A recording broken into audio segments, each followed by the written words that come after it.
Hello everyone and welcome back to the channel. Welcome to the start of our AWS Certified Cloud Practitioner video series.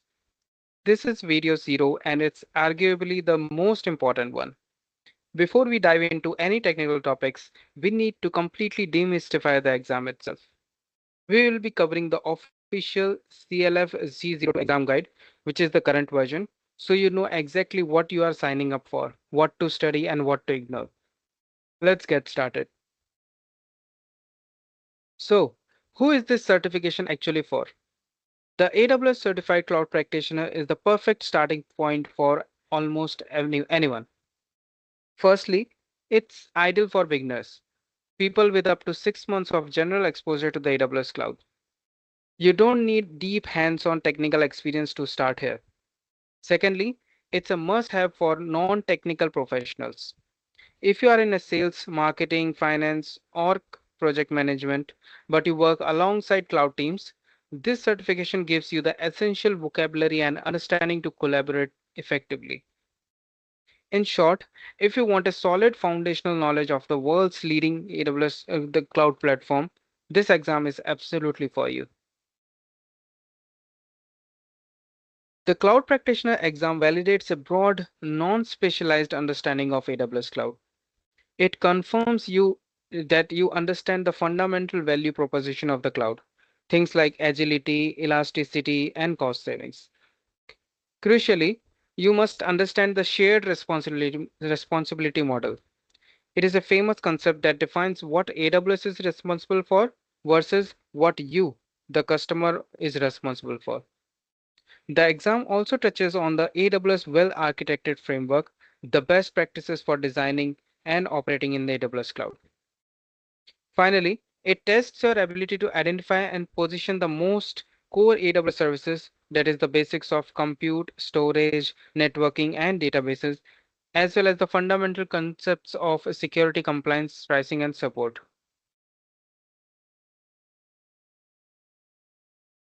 Let's look at the critical logistics. The exam is 90 minutes long and has a total 65 questions. Here's the key detail. Only 50 of those questions are actually scored. The other 15 are unscored beta questions. Those AWS uses them to evaluate future exam content, but you won't know which is which, so answer them all. Question will be either standard multiple choice or multiple response, where you might be having to select two or more correct answers.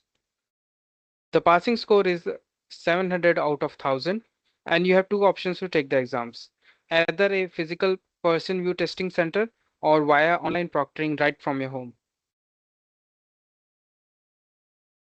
This slide is your study roadmap. The exam is broken down into four main domains. Their weighting skills tells you exactly where to spend your study time. Notice that the two biggest domains are cloud technology service at 34%. This is where you learn more about the main AWS products and security and compliance at a significant 30%. This heavy focus on security is one of the key updates in the CLF-C02 version. So we will be spending a lot of time on it. Cloud concepts is 24%, that is covering the foundational ideas, and the smallest but the still important domain is billing, pricing, and support. That is at 12%. Use this percentage to prioritize your efforts as you go through this series. To give you an idea of what we'll be covering in this series, here's a glimpse of what's in the scope. You must be familiar with the most popular core services like EC2 for virtual servers, S3 for storage, RDS for managed database, and Lambda for serverless computing.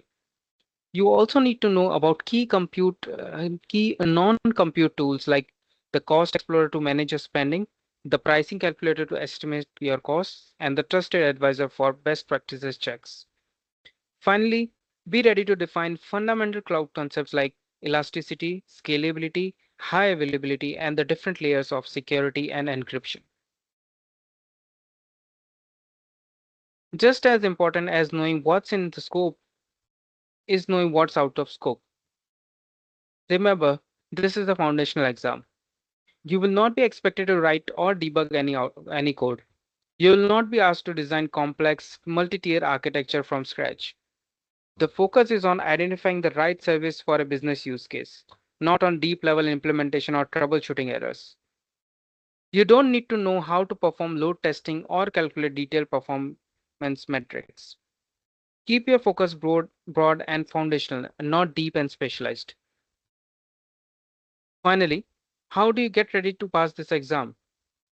The official AWS resources are fantastic. Look at the official AWS Skill Builder for their free digital training and always reference the key white papers and FAQs on the things like shared responsibility model and the well-architected framework. You should also take plenty of practice exams to get used to the question style and timing.